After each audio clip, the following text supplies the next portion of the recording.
The Bible Study Podcast, episode 331. Today, the Bible Study Podcast continues a study of the Gospel of John with chapter 8.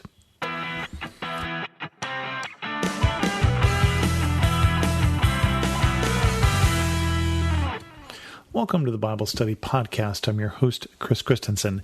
In our last episode, Jesus was going up to the Festival of the Tabernacles in Jerusalem, and the Jewish leaders were plotting to kill him, and we talked a lot about the different reactions of people to Jesus. We're continuing on with that story, and I wanted you to know that because we sort of start in the middle of a thought here in John 8, and John 8 starts this way.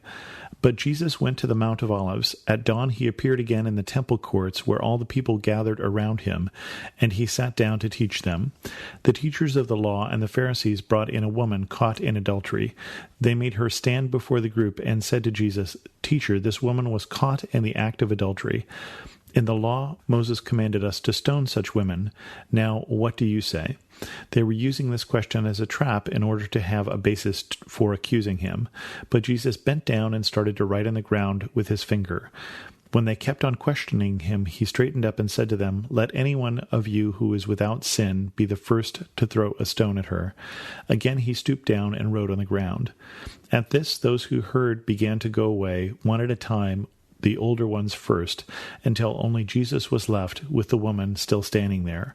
Jesus straightened up and asked her, "Woman, where are they? Has no one condemned you?" "No one, sir," she said. "Then neither do I condemn you," Jesus declared. "Now go and leave your life of sin." This is a great story, and the Gospel of John is the only place that we find it. As I recall, it's not in some of the older manuscripts either of the Gospel of John. But remember, they're trying to set up Jesus because they are trying to kill Jesus. And one way to kill him would be to have him violate Roman law. And to have him start to encourage people to stone somebody might be a way that they could accuse him before the Romans. Because again, the Romans have reserved for themselves the ability to execute people. So stoning is not going to be legal under Roman law. And so they bring this woman caught in adultery, caught in the very act of adultery, but apparently caught in adultery by herself, which is very odd because they are right that the Jewish law says that she should be stoned. They are right that that is the penalty for adultery, but it really says that they both should be. And where is the man? What happened here? It is, of course, a double standard, but no one in this whole passage questions the guilt of the woman. She was caught in the act of adultery. And although the guy she was committing adultery with should be with her as they're standing here, Jesus doesn't say she didn't do what she did. But what he does instead is he deflects, and he starts writing on the ground. And I've always wondered what it was that Jesus was writing on the ground. I have to wonder if they could see what he was writing on the ground. Was he writing things that would remind them of what they had done? Would remind them of where they were sinners?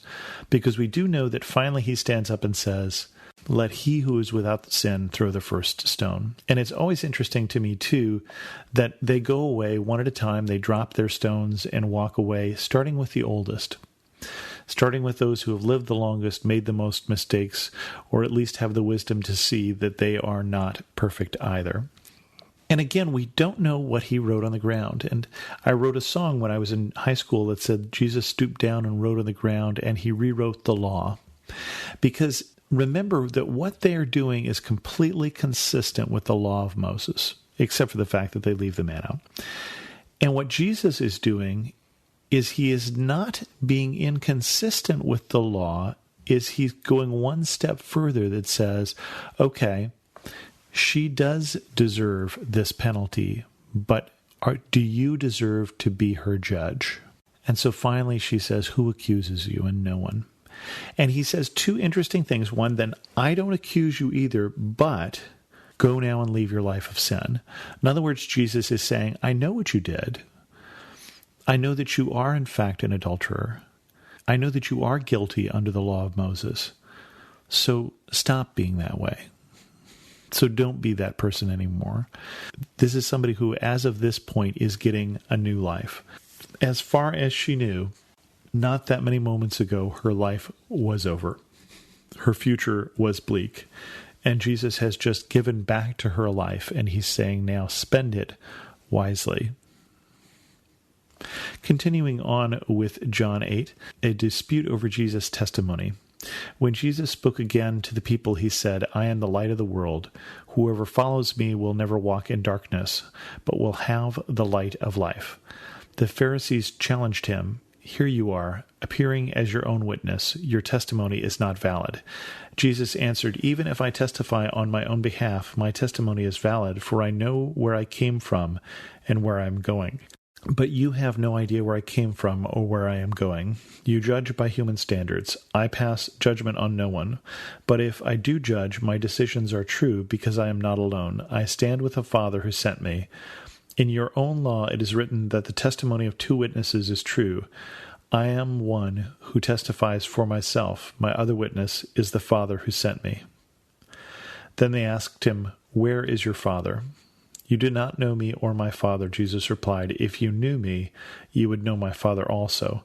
He spoke these words while teaching in the temple courts near the place where the offerings were put. Yet no one seized him because his hour had not yet come. So the issue here is we're dealing with Jesus and who Jesus is and who Jesus claims to be. And the teachers of the law, the Pharisees, are saying, you need more witnesses that say you are who you say you are. And because you don't have more, what you say is untrue, or your testimony is invalid. Jesus is pointing out that if something is true, even if it can't be proven without having multiple witnesses, it is still true. And he says, I know where I came from, and my testimony is valid. And he goes as far to claim that there is one other person who can testify to who I am, and that is the Father. Now, he doesn't say the Father in heaven, which would have caused them to pick their stones right back up again. But he says the Father. And they ask him where he is, but he just says, you don't know him, because if you knew me, you would know him. It's an interesting section here, and it comes right after Jesus says, I am the light of the world. Whoever follows me will never walk in darkness, but will have the light of life. There is a lot of darkness in this passage. There's a lot of not seeing what's right in front of you. It's easy for us as we look back to say, how can people not have recognized Jesus? And yet, if Jesus came and did what he did for them, our natural reaction would be suspicion. Our natural reaction would be skepticism. So it's easy for us to condemn them, just as it was easy for them to condemn the woman they found in the previous section. And I think we should be careful when we do that, because we try at that point to make this an issue that is of that time and of that place. What does Jesus mean that he is the light of the world? Light is a symbol in the Bible for good, and light is also a symbol for knowledge and truth. I think, though, probably what would make more sense is for us to think about this a little less symbolically and a little more practically. We're talking about cities that have no street lights. We're talking about a place that when you go out at dark, even in the middle of the city, it's very dark. And when Jesus is the light of the world, I think we should think of him as one who can light our path, one who can get us where we need to go when all around is dark. And I think we need to see that following Jesus is sometimes following that one who has the light through the place that is full of darkness. There are many things in this life that are unclear. There are things in my faith that are unclear, and there are things in the Bible that are unclear.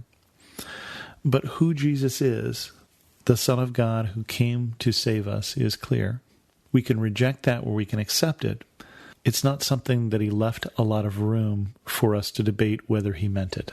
And I think the challenge for us this week is to take him at his word and follow. With that, we will end this episode of the Bible Study Podcast. If you have any questions, feel free to send an email to host@thebiblestudypodcast.com. You can also follow me on Twitter at Chris2X, or leave a comment on this episode at thebiblestudypodcast.com. As always, thanks so much for listening.